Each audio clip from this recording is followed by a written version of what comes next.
Welcome back. You're listening to the panel discussion, Recruiting for Government in the Digital Age, sponsored by LinkedIn on federalnewsradio.com and 1500 AM. I'm your host, Jason Miller.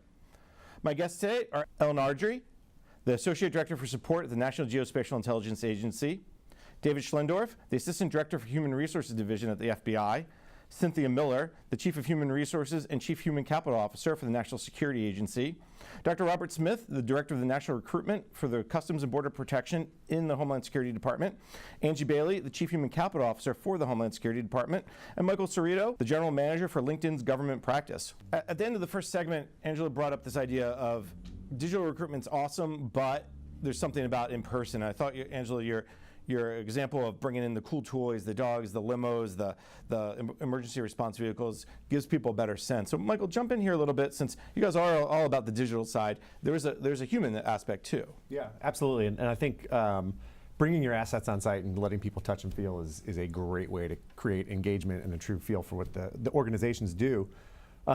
We often refer to recruiting as a marketing process, and candidates as going through something that looks like a marketing funnel. And so I think oftentimes what's I wouldn't want to say these things are mutually exclusive, but sometimes what is missing are, proactive and strategic efforts to see the top of that funnel such that different talent pools are arriving at those events, right? So a lot of times what we see is these events are sort of driven by the same, or tended by the same ecosystem of candidates that tend to have an interest in public service, which is good.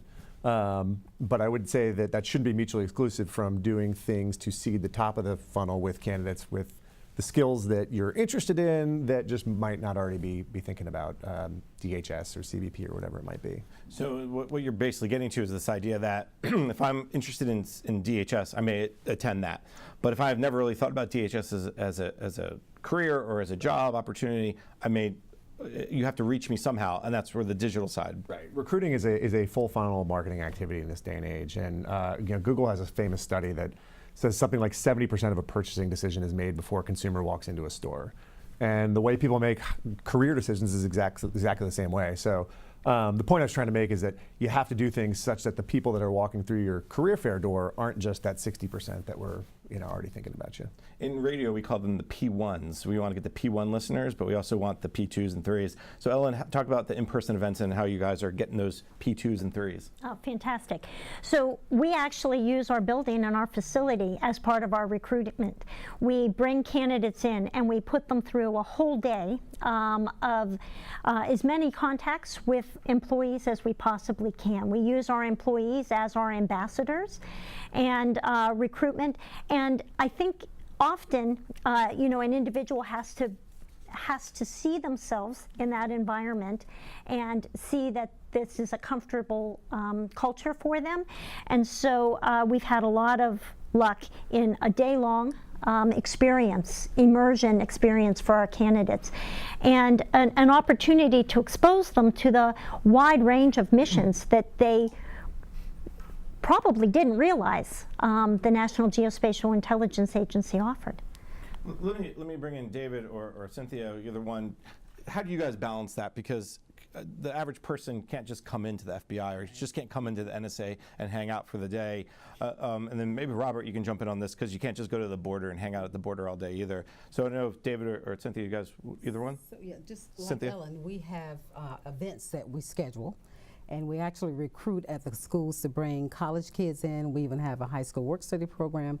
We have events where we introduce our missions, those that we can, because these people aren't cleared, right? So, but things that we can do, and we have people come in, we have guest speakers who talk with the respective groups, and we also have guest speakers, a lot who are external, and that's the way that they're introduced, and we see those people as centers of influence who can take that back to their respective company, their respective college, university, whichever venue from which they have come. So we do a lot of the same sort of recruitment initiatives that Ellen described.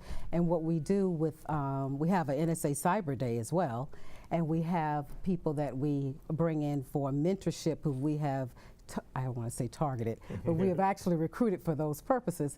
And we say to them, we take pride in saying, remember, when you leave, you've seen something that most of America will never see. That's a great point. David? Yeah, I think Ellen's point is key. I mean, showing them the real FBI, bring them into the FBI so they can feel what it likes to work in the FBI. So we use our field office locations I talked about. So every agent candidate, every intelligence analyst candidate will come in, have what we call a meet and greet, where they'll be sitting with real FBI agents, real FBI intelligence analysts to really get a sense for what's the job really like. Because you think you understand what the job's like, but of course, or not of course, many people don't actually understand. An FBI agent job is not the same as a police officer. It's very different, in fact. FBI intelligence analyst job is not exactly what Hollywood portrays it to be.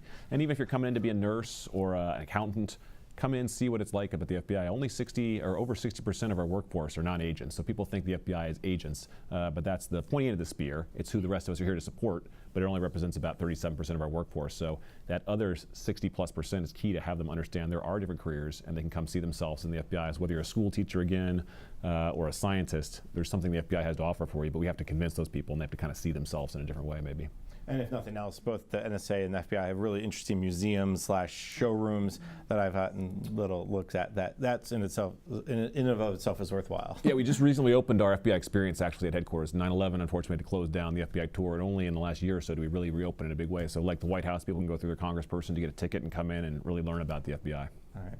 Robert, talk about the opposite challenge that you guys have is, again, you can get people to understand all the things you guys do, but so much happens in the field.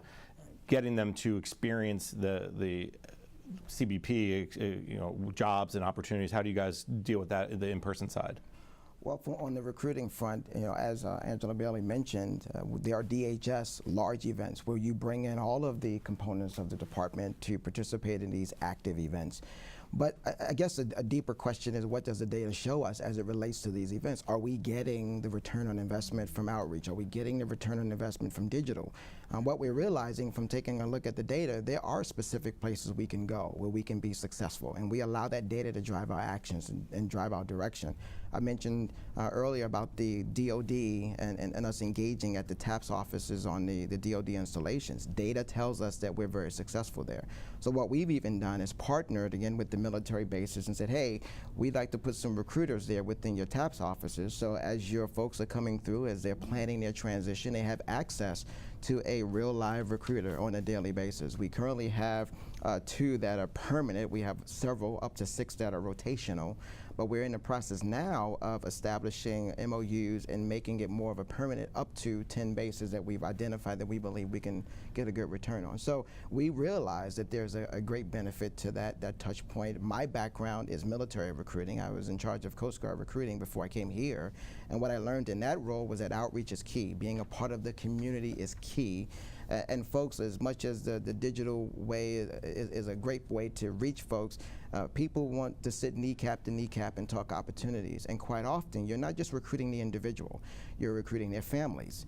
You're creating centers of influence. So it goes beyond even just the individual recruit. You want to make sure that you've convinced their family, that you're going to take care of them. So it goes beyond just the digital into a deeper touch, and even beyond the candidate.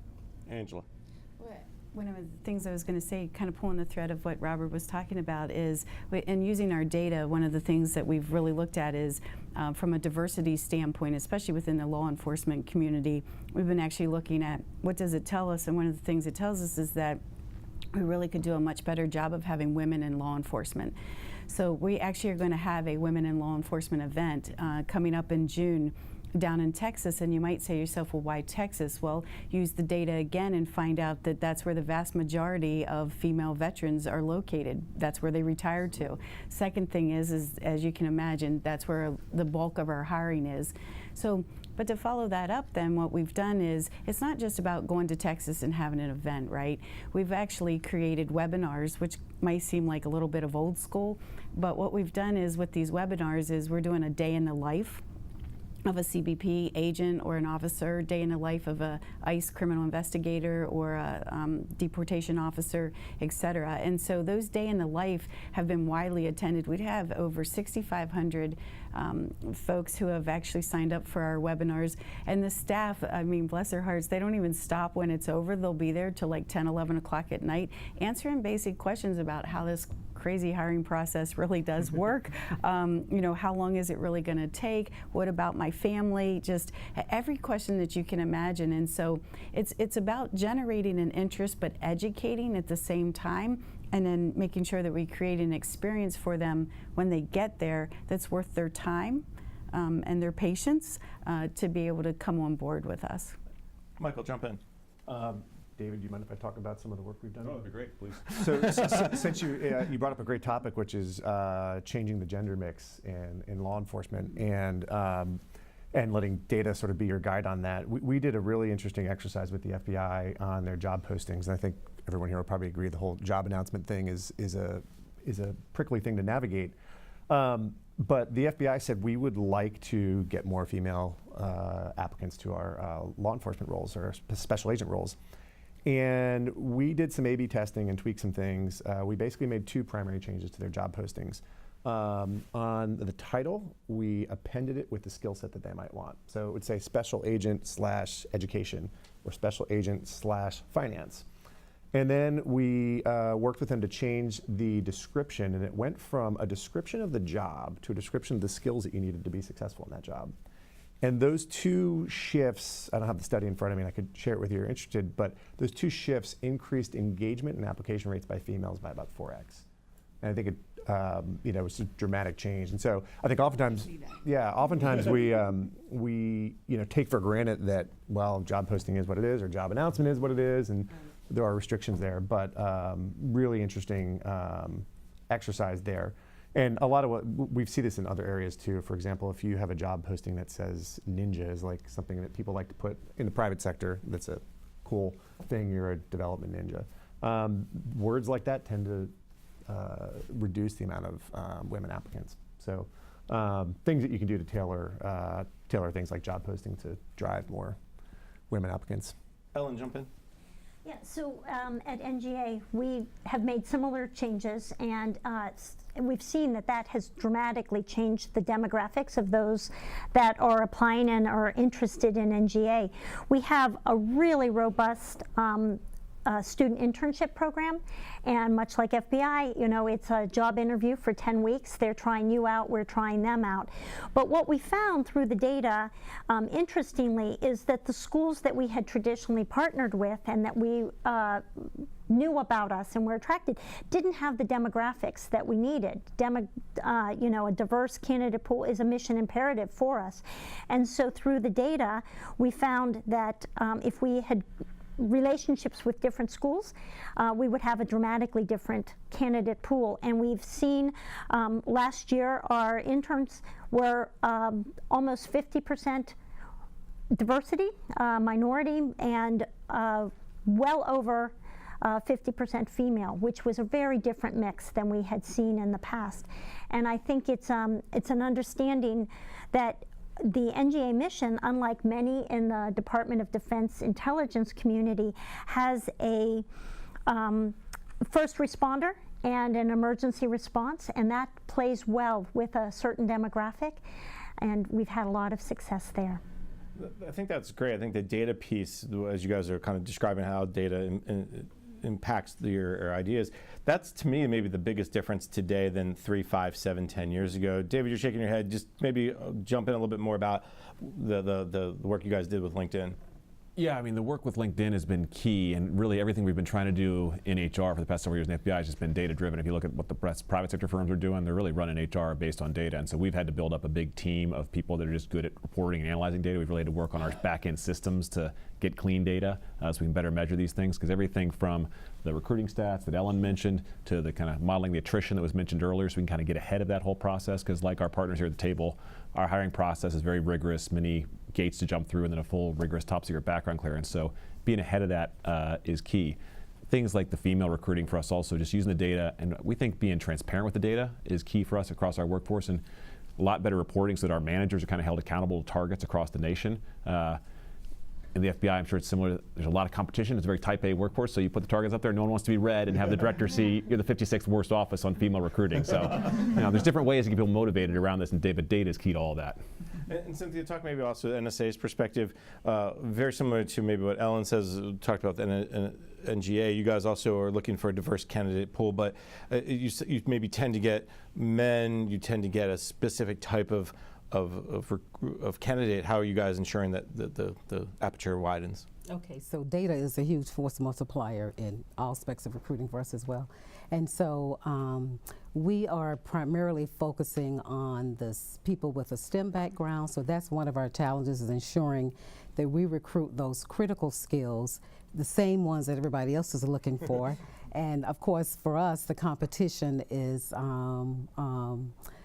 financial from the competitor, I say, from the standpoint of we can't offer the same salaries, so we have other uniqueness that we can offer that money cannot buy, i.e. things that are inherent to the mission of what we do.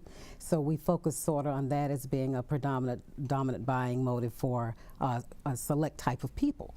But we've also, though, been very successful in getting approval to give special salary rates for specific, very unique, critical mission related skills. So that we've been successful in. And when it comes to diversity, we have a lot of targeted events to ensure that we reach those markets that we need most. We have a goal of about 33%. We're very close to achieving that this year.